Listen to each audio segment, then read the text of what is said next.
In this program,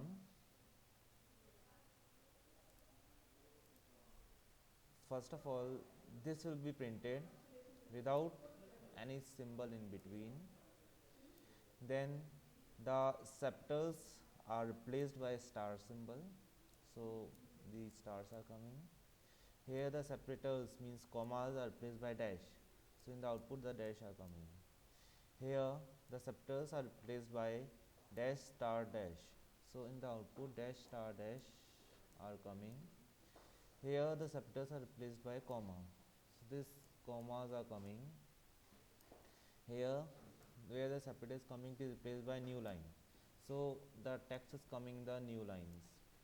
Here it is replaced by the tab space, so the text is coming with the tab spaces in between.